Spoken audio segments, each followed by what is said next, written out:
She came all the way from Illinois by train in a big wooden crate 13 years ago. A frightened black poodle, not yet a year old. She felt terrible in body and worse in mind. These contraptions that men put on wheels in contravention of that law of nature which holds that the feet must come in contact with the ground in traveling dismayed her. She tried patiently at all times to understand man's way of life, the rolling of his wheels, the raising of his voice, the ringing of his bells, his way of searching out with lights the dark protective corners of the night, his habit of building his beds inside walls high above the comforting earth.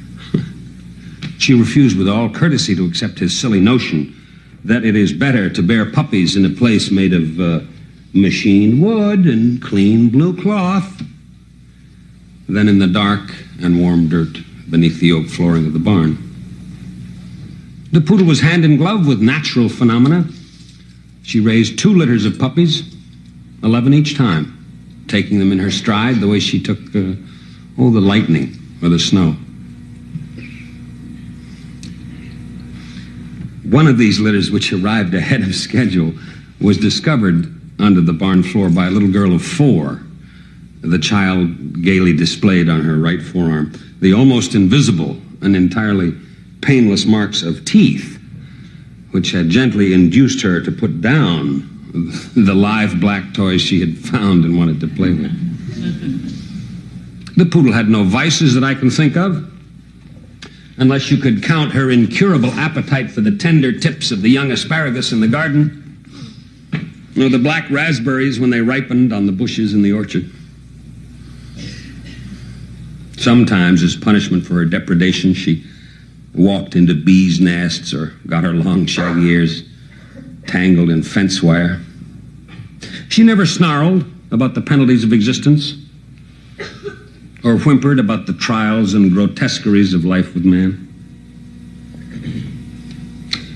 She endured patiently the indignities of the clipping machine, which periodically, in her maiden days, made a fool of her for the dog shows, in accordance with the stupid and unimaginative notion inherited from the drunken Romans that its most sensitive and intelligent of animals is at heart a clown.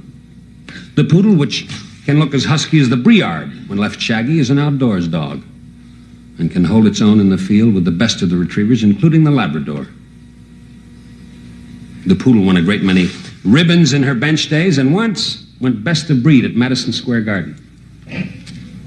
But she would have traded all her medals for a dish of asparagus.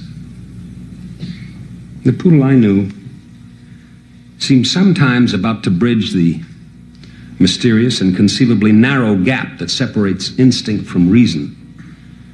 She could take part in your joy and your sorrow. She trembled to your uncertainties, and she lifted her head at your assurances. There were times when she seemed to come close to a pitying comprehension of the whole trouble scene and what lies ticking behind it.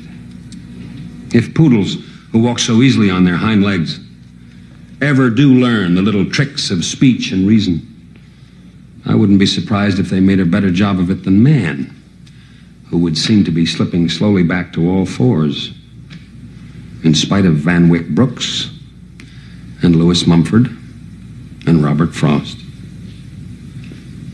The poodle kept her sight, her hearing, and her figure up to her quiet and dignified end. She knew that the hand was upon her, and she accepted it with a grave and unapprehensive resignation. This, her dark, intelligent eyes seemed to be trying to tell me, is simply the closing of full circle. This is the flower that grows out of beginning. This, not to make it too hard for you, friend, is as natural as eating the raspberries and raising the puppies and running in the rain.